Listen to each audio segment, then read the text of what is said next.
Welcome to the deep dive. We take a whole stack of sources, articles, research, you name it, and boil it all down to the key insights just for you. Yep. And today, we're tackling something huge. I mean, finding a job that isn't just about the money, right?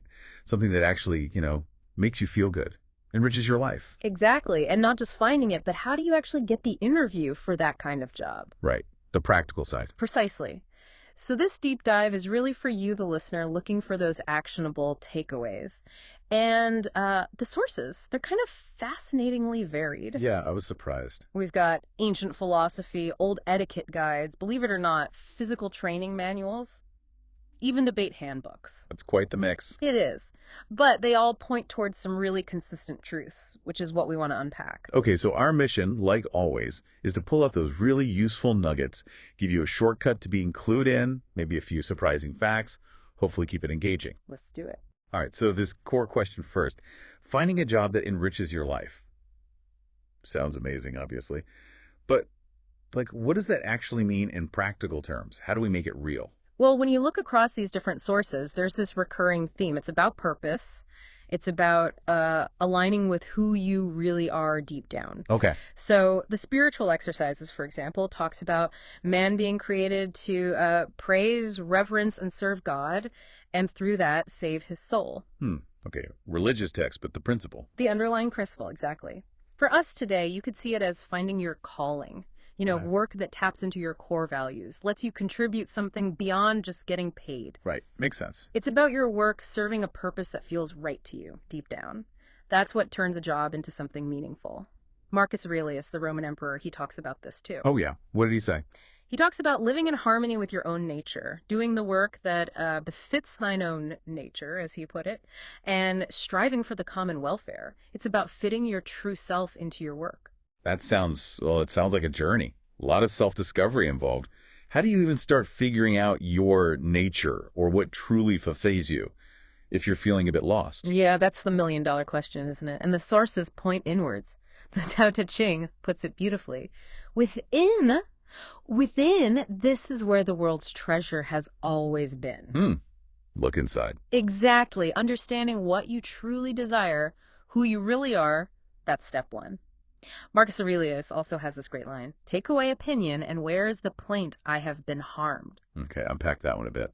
It's basically saying, forget what everyone else thinks you should do or be. Forget the external pressures, the expectations. Focus on your internal truth. What genuinely makes you feel aligned and whole. That's the key. Okay, so you do that inner work, get a clearer sense of direction maybe.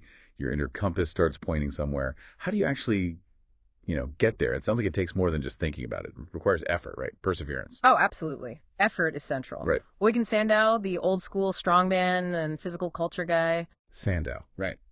He says it very bluntly. Nothing worth having is to be won without labor. Simple as that. You argue with that.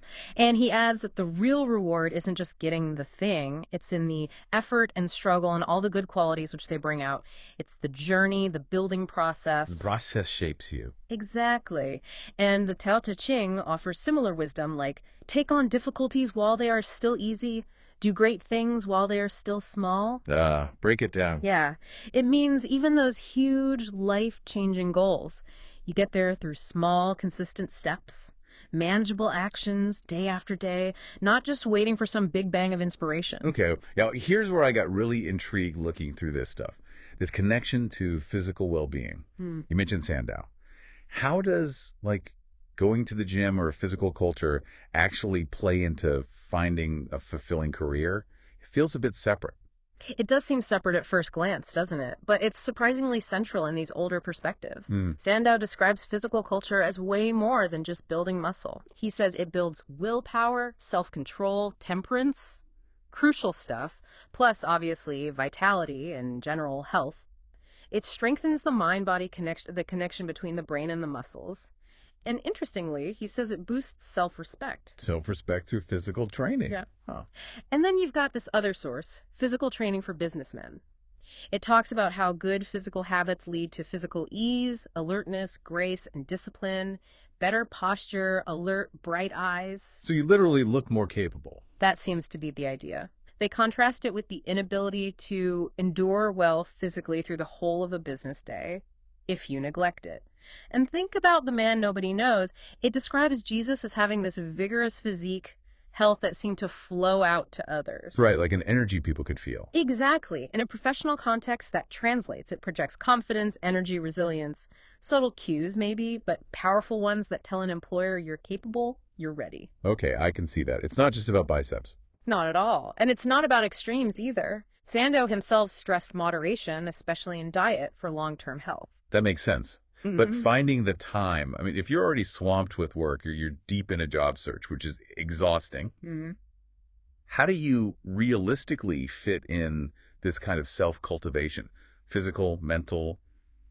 It feels like adding another job. That's a really valid point, and time management comes up. Arnold Bennett, in How to Live on 24 Hours a Day, he points out this terrific wealth of time on the weekend, 44 hours between Saturday afternoon and Monday morning. Huh. Never thought of it quite like that. He says it's prime time for consecutive cultivation of the mind, and suggests, with some dedication, maybe carving out 4 or 5 evenings a week for some sustained endeavor to be genuinely alive. Genuinely alive. I like that. And there's this historical example, too, from these spiritual exercises. This guy, Pasavinus, super busy and tangled with public business, still managed an hour and a half every day for his spiritual exercises. Wow. Okay. So it is possible, even when busy. It's about carving it out intentionally. Exactly. It demonstrates that dedicated, consistent time for self-improvement is doable and, well, the sources argue, incredibly beneficial. All right. So let's shift gears a bit. You've done the inner work. You're committed. Maybe you're even working on the physical side. Now, how do you actually get your foot in the door? How do you make that killer first impression? Our sources had some really interesting kind of old-fashioned sounding advice, starting with something called a good address. What's that about? Yeah, good address. It sounds like where you live, but it's not. It's your stock in trade, as the Gentleman's Book of Etiquette and Manners put it. Your stock in trade. Meaning it's fundamental to your professional value. It's really a whole package. Yeah. How you dress, how you carry yourself, how you communicate. So we can break that down. Dress first. What do they say? Well, the emphasis is on good taste, good sense, and refinement. The ideal is attire so harmonious, it's basically unobserved. Nothing flashy. Blends in a good way. Exactly. They stress neatness, spotless linen, and gloves. Okay, maybe not gloves today. Probably not. But the principle holds. Simplicity. Avoid being overdressed or conspicuous. They even say, refinement of character is said never to be found with vulgarity of dress. Strong words. Oh, okay. And physical bearing. We touched on that. Right, back to physical training for businessmen. Cultivating physical ease, alertness, grace, and discipline. Avoiding slouching or fidgeting, a shuffling gait. They argue that trained muscles actually help your mental attitude towards controlling your appearance. Interesting connection. And again, The Man Nobody Knows, highlighting physical health. Jesus being bronzed and hard and clean suggests vitality is just visible.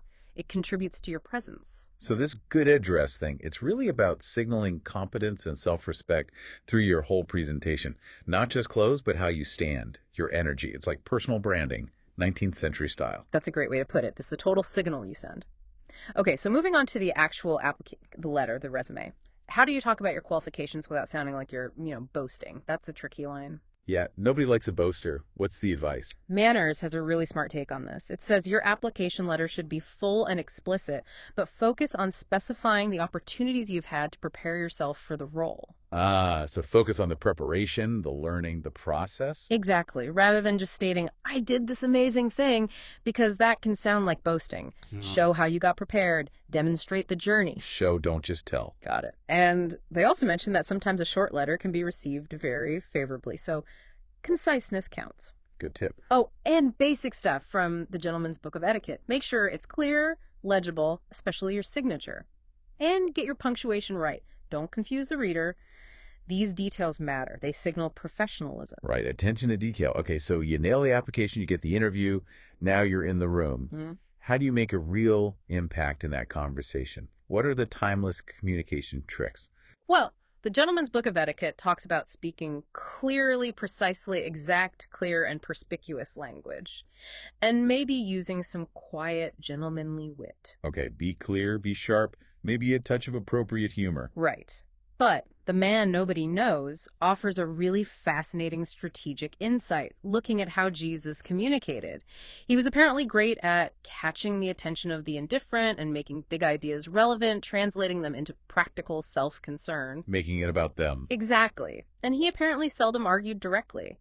Instead, he used well-directed interrogation, asking questions to make people think. Guide them rather than tell them. Precisely. And a key tactic.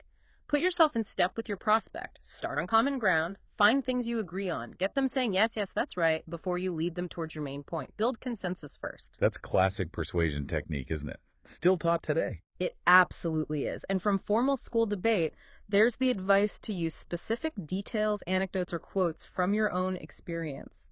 Makes your points vivid, real. Just ensure they're relevant and significant. Bring it to life with examples. Yeah. And crucially, the debate handbook warns against misrepresenting your opponent, saying it often comes from lazy listening in an interview. That means listen actively, engage honestly with what they're saying. Don't twist things. Good point. Active, honest listening. Oh, and one more from Gentleman's Etiquette. Avoid open, palpable flattery. It comes across as insincere, an insult even. Right. Authenticity matters. Okay, so beyond these practical tips for the interview itself, what about the deeper stuff? The underlying traits that really make someone stand out, not just in the interview, but like in their whole career. Yeah, this goes back to character, really. Pushing to the front talks about reaching your maximum efficiency by cultivating specific habits. Habits like what? Habits of accuracy, close observation, reading people human nature, adjusting means to ends, being thorough, systematic, and the habit of putting your absolute best into everything you do. Wow, that's a high bar. But those are foundational. They really are. They're life habits, not just work habits. And Sandow brings it back to willpower. He calls it a mighty factor, perhaps the mightiest, in determining success or failure. These core traits, this inner strength, that's the bedrock. What a journey. Seriously, we've gone from ancient philosophy to Victorian etiquette, physical training, all circling back to these surprisingly consistent ideas about finding work you love and actually landing the interview. It's pretty amazing, isn't it? And the big takeaway really is that this isn't about luck. It's not just hoping the right job falls into your lap. It's about intentional self-creation. Self-creation. I like that. Yeah, like Sandow said, you don't have to be born strong to become strong. A strong person can make themselves. You have agency here. So for you listening right now, navigating your own career, what's the bottom line here? The bottom line is you can actively cultivate these things, the qualities, the skills, the mindset you need for success and, yeah, for fulfillment. It's an ongoing process, requires effort, definitely. But as Pushing to the Front puts it, determined people, they are not likely to fail. They carry that conviction, that grit within them. That is a really powerful thought to end on. That the job that enriches your life and the way to actually get it, it's not just out there somewhere waiting, it's also in here. In the deliberate effort, the continuous work of becoming the best, most authentic version of yourself, ready for whatever comes next.